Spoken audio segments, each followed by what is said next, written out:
ഇവിടെ നമ്മളെ കർവ് കണ്ടിട്ടുണ്ട്. പണ്ട് നമ്മൾ സ്കൂളിൽ പോകുമ്പോൾ പറിച്ചു തിന്നില്ലേ, അത് ഇതല്ല ഗൈസ്, അതാണ് സ്ഥലം മാറ്റി ഇവിടെയാണ് നോക്കിയേ. ഒരു 5 മിനിറ്റ് കൂടി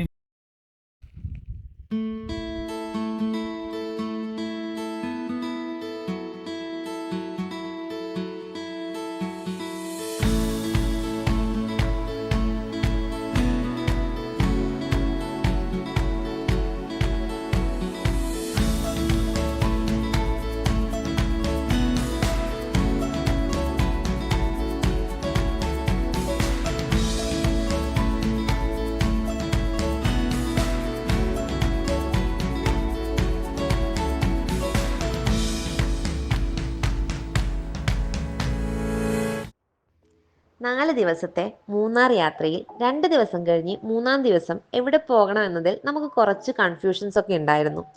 അവസാനം നമ്മൾ നേരെ ലക്കം ഫോൾസിലേക്ക് എത്തി.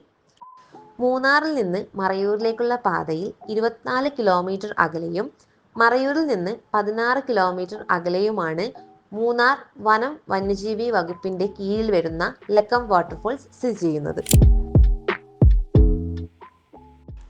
കടുത്ത ചൂടിൽ നിന്നും മൂന്നാർ മറയൂർ മേഖലയിൽ എത്തുന്ന സഞ്ചാരികൾക്ക് കുളിരേകുകയാണ് ലക്കം വാട്ടർഫോൾസ്. അതുകൊണ്ട് തന്നെ ഈ വെള്ളച്ചാട്ടം സഞ്ചാരികളുടെ പ്രിയ താവളമായി മാറിക്കഴിഞ്ഞു.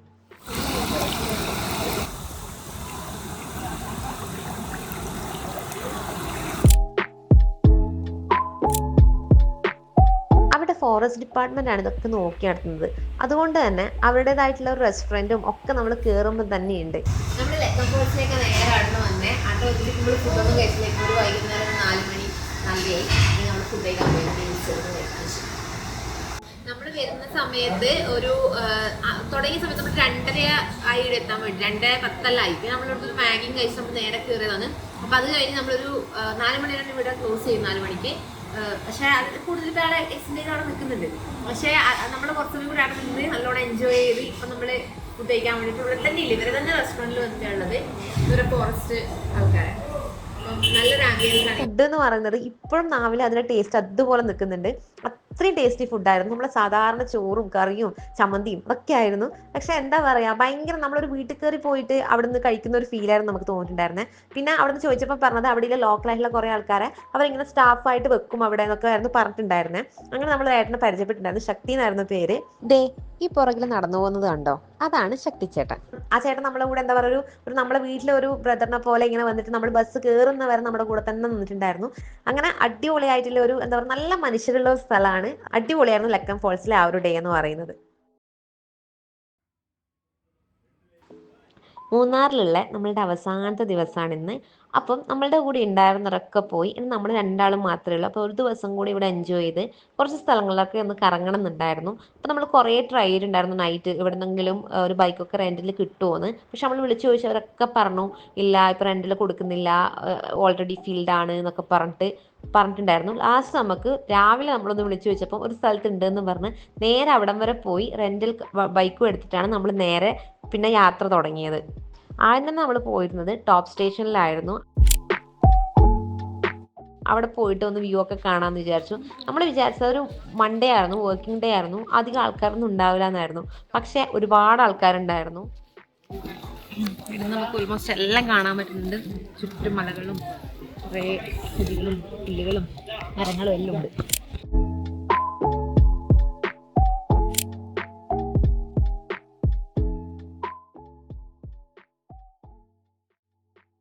പിന്നെ നമ്മൾ അവിടെ നേരെ പോയത് വട്ടവടയിലേക്കാണ്. വട്ടവട എന്ന് പറയുന്നത് ഭയങ്കര എക്സൈറ്റഡ് ആയിട്ട് ഞാൻ പോയൊരു സ്ഥലമായിരുന്നു. കാരണം ഞാൻ ഒരുപാട് കേട്ടിട്ടുണ്ട് അങ്ങോട്ടേക്ക് ഭയങ്കര അടിപൊളിയാണ്, അവിടെ ഒരുപാട് പ്ലാന്റേഷൻസും കാര്യങ്ങളൊക്കെ ഉണ്ടെന്ന്. അപ്പോൾ ആ ഒരു യാത്ര എന്ന് പറയുന്നത് ഭയങ്കര എക്സൈറ്റിംഗ് യാത്രയായിരുന്നു. അതുപോലെ തന്നെ നമ്മൾ ഫോറസ്റ്റിനുള്ളിലേക്കിടെയായിരുന്നു പോയിട്ടൊക്കെ ഉണ്ടായിരുന്നത്. പിന്നെ ഈ ഒരു മൂന്നാറിൽ നിന്ന് കുറച്ച് ദൂരെയാണ് വട്ടവട എന്ന് പറയുന്നത്. അതുകൊണ്ട് നമ്മൾ ബൈക്ക് എടുത്തുകൊണ്ട് തന്നെ നമുക്ക് ഈസി ആയിരുന്നു പോകാൻ വേണ്ടിയിട്ട്. പിന്നെ അങ്ങോട്ടേക്ക് പോകുന്ന വഴികൾ എന്ന് പറയുന്നത് രക്ഷയില്ലാത്ത വഴികളായിരുന്നു. ഭയങ്കര അടിപൊളിയായിട്ടുള്ള വ്യൂസും കാര്യങ്ങളും, ചുറ്റും ഒരുപാട് പ്ലാന്റേഷൻസും കാര്യങ്ങളും ഒക്കെ ആയിരുന്നു ഉണ്ടായിട്ടുണ്ടായേ. നമ്മൾ സത്യം പറഞ്ഞാൽ ആ ഒരു സ്ഥലത്ത് എത്തണം എന്നതിലുപരി ആ ഒരു യാത്ര എൻജോയ് ചെയ്യണമെന്ന് ആഗ്രഹിക്കും. അത് ആരായാലും ആഗ്രഹിക്കും. കാരണം അത്രയും അടിപൊളിയായിട്ടുള്ള വ്യൂ ആണ് നമ്മളിങ്ങനെ പോയിക്കൊണ്ടിരിക്കുമ്പോൾ കാണാൻ പറ്റുക. വട്ടവടയിലാണ്. അപ്പോൾ നമ്മൾ ഫസ്റ്റ് വട്ടവടയിൽ സ്റ്റോപ്പ് സ്റ്റേഷനിൽ പോയിട്ട് ആടെ നമ്മളിപ്പോൾ നേരെ വട്ടവടയിലേക്ക് പോയിക്കൊണ്ടിരിക്കുകയാണ്. അപ്പോൾ നമ്മളെ ബൈക്ക് ഇത് സ്കൂട്ടി റെൻ്റ് എടുത്തിട്ടുണ്ടായിരുന്നു. ഇതാണ് നമ്മളിപ്പോൾ പോകുന്നത്. പിന്നെ അതുപോലെ തന്നെ നമ്മൾ വട്ടവട ടോപ്പ് സ്റ്റേഷനിൽ നിന്ന് ഇങ്ങോട്ടേക്ക് വരുന്ന സമയത്ത് ഒരു 5 കിലോമീറ്റേഴ്സ് ഫുൾ കാടാണ്. അപ്പോൾ അതിലൂടെ വേണം വരാൻ വേണ്ടി. അപ്പോൾ നമ്മളോട് ഇൻസ്ട്രക്ട് ചെയ്തിട്ടുണ്ടായിരുന്നു ആടെ നമ്മൾ വണ്ടി എടുത്തിട്ട് വീഡിയോസും ഫോട്ടോസും ഒന്നും എടുക്കാൻ പാടില്ല. അപ്പോൾ നല്ല അടിപൊളി റൈഡായിരുന്നു. അത് കഴിഞ്ഞ് നമ്മൾ നേരെ കുറച്ചുകൂടി മുന്നോട്ട് പോകണം, നമുക്ക് എക്സാക്ട് പ്ലേസിലേക്ക് എത്തേണ്ടത്. ഇതിൻ്റെ ഇടയ്ക്ക് കാണുന്ന വ്യൂസും ഭയങ്കര മനോഹരമായിട്ടുള്ളതാണ്. നമ്മളിപ്പോൾ വലിയ കാട്ടിലേക്കിടെ പോകുന്ന അപ്പുറത്തിപ്പുറത്തും കാടലായിട്ട് ഭയങ്കര അടിപൊളിയാണ്. പിന്നെ ചെറിയ പേടിയലുണ്ട്, പെട്ടെന്ന് കരടിയും കണ്ടപ്പോൾ തീർന്ന്. എന്നാലും നല്ല രസമാണ്. എല്ലാം അഡ്വഞ്ചർ അല്ലേ, ഇതെല്ലാം എൻജോയ് ചെയ്യണം. പിന്നെ 6 മണിക്ക് ശേഷം വരെ അലൗഡ് അല്ല, 6 മണി വരെ മാത്രമല്ല വീട്ടിൽ. ഇങ്ങനെ ടപ്പ് വരെ ഏതെങ്കിലും ഒരു കൂട്ടത്തിലല്ല കാണില്ല. അപ്പോൾ കാട്ടുപോത്തിനെ കണ്ടില്ല, വേറെ ഒന്നും അങ്ങനെ കണ്ടില്ല. കാണുമെന്ന് എക്സ്പെക്ട് ചെയ്യാം. നമ്മളവിടെ എത്തിക്കഴിഞ്ഞപ്പം നമ്മൾ പോയത് ഹണി മ്യൂസിയത്തിലും സ്ട്രോബെറി ഫാമിലും ആയിരുന്നു. പക്ഷേ ആ 2 സ്ഥലം മാത്രമേ കാണാൻ പറ്റി എന്നൊന്നും പറയാൻ പറ്റില്ല. അത്രയും അടിപൊളിയായിട്ടുള്ള മനോഹരമായിട്ടുള്ളൊരു യാത്രയായിരുന്നു. ലൈഫിൽ എപ്പോഴും ഓർത്തു വെക്കാൻ, കൂടെ പിടിക്കാൻ കുറച്ച് ഓർമ്മകൾ തന്ന ഒരു സ്ഥലം കൂടിയാണ്.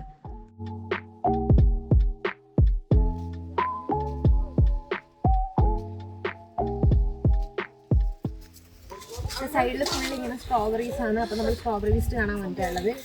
അപ്പം നമുക്ക് നോക്കിയാൽ കാണാം, ഇവിടെയെല്ലാം ഇങ്ങനെ അവർ ചെടി നട്ടിട്ട് അതിലൂടെ സ്ട്രോബെറി എല്ലാം ഇങ്ങനെ കാണാൻ പറ്റുന്നുണ്ട്.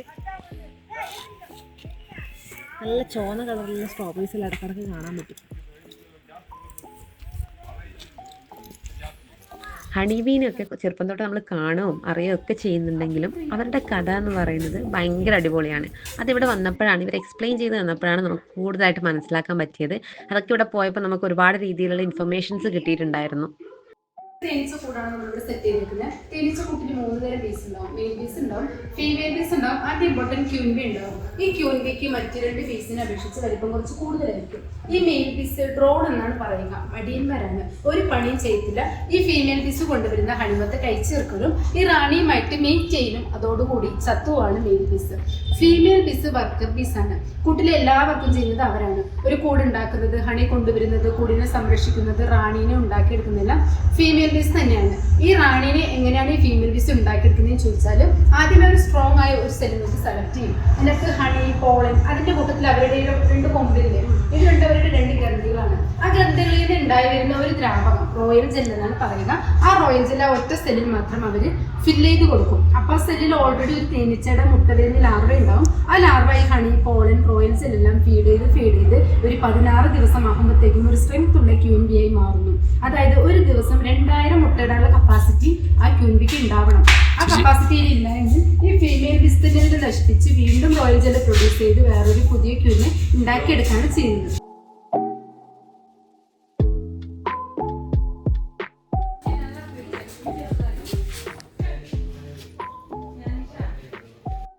നമ്മൾ ഏതൊരു സ്ഥലത്ത് പോയാലും നമ്മൾ കൂടുതൽ എൻജോയ് ചെയ്യുന്നത് അവിടുത്തെ ആൾക്കാരും അവിടുത്തെ സ്ഥലമൊക്കെ നമുക്ക് അത്രയും ഫേവറേറ്റ് ആകുമ്പോഴാണ്.